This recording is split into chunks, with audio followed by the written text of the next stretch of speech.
दिल्ली हैं, बिहार कांग्रेस के प्रवक्ता हैं। शिशिर जी, बहुत स्वागत है आपका हमारे कार्यक्रम में। और किशोर कुणाल हमारे साथ हैं, जेडीयू के प्रवक्ता हैं। किशोर जी, आपका बहुत स्वागत है हमारे कार्यक्रम में। और पूनम सिंह जी अभी हमारे साथ जुड़ेंगी। आरजू खान हमारे साथ जुड़े हुए हैं, आरजेडी के प्रवक्ता है। आरजू जी, आपका बहुत स्वागत है हमारे कार्यक्रम में।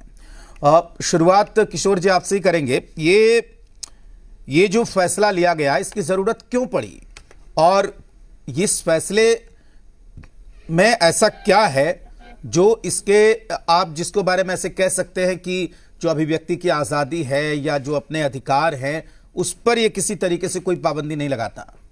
किशोर जी। राजेश जी, देखिए, सबसे पहले नमस्कार आपको। ये जो बदलाव आया है आचार नियमावली 1976 का ही एक्सटेंशन स्वरूप है।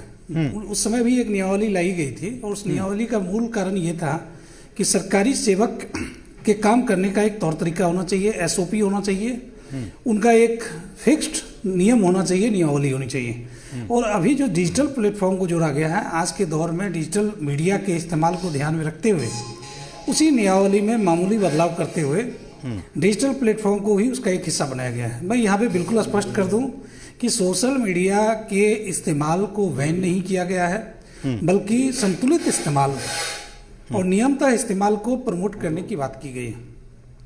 कर्मियों के कार्य प्रणाली को सुधारने की बात की गई है। ड्यूटी के दौरान लोग कर्मी सोशल मीडिया का इस्तेमाल नहीं कर सकें और अगर करते भी हैं तो तयशुदा तरीके से करें। इसको इंश्योर करने के लिए, इसको सुनिश्चित करने के लिए ये बदलाव लाया गया है।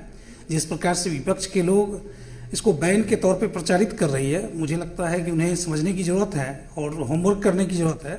ये कतई बैन नहीं है, बल्कि इसमें कुछ एसओपी, स्टैंडर्ड ऑफ प्रोसीजर्स को आइडेंटिफाई किया गया है, डिफाइन किया गया है कि कर्मी का मूल अधिकार है, वो कर सकते हैं, मौलिक अधिकार है, सोशल मीडिया का इस्तेमाल कर सकते हैं। लेकिन उन्हें इस बात का ध्यान रखना होगा कि वो एक लोक सेवक है, ना कि एक कॉमन मैन, आम आदमी। आम आदमी और कॉमन मैन, लोक सेवक के बीच एक लकीर होती है।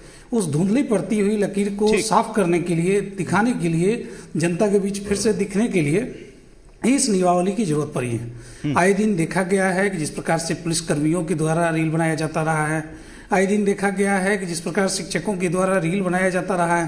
तो इन सभी कार्यों को रोकने के लिए, इन सभी कार्यों को संतुलित करने के लिए इस प्रकार की नियमावली की बेहद आवश्यकता थी। और मैं समझता हूँ कि हमारी सरकार ने इस नियमावली के तहत फिर से देश को एक नई राह दिखाने का प्रयास किया है, जहां प्रदेश की सरकार अपने कर्मियों को टेक्नोलॉजी का किस प्रकार से इस्तेमाल करना है, कितना इस्तेमाल करना है और उनके द्वारा किए जा रहे इस्तेमाल से आमजन को कोई परेशानी नहीं हो, इसे भी सुनिश्चित करने के लिए इस प्रकार की नियमावली लाई गई है। और हम समझते हैं कि विपक्ष के लोगों को इसके लिए सरकार का धन्यवाद देना चाहिए और बताना चाहिए कि किस प्रकार से बिहार सरकार आम लोगों के ज़रूरतों को ध्यान में रखकर, आम लोगों की सहूलियत को ध्यान में रखकर सरकारी कर्मियों को एक स्टैंडर्ड ऑफ प्रोसीजर को डिफाइन करने का काम कर रही है। ठीक, किशोर जी। आरजू जी हमारे साथ जुड़े हुए हैं। आरजू जी, आप रिप्लाई करिए। और दूसरी बात ये मैंने देखा कि आरजेडी के प्रवक्ता ने कहा कि समर्थन किया है कि हम समर्थन करते हैं,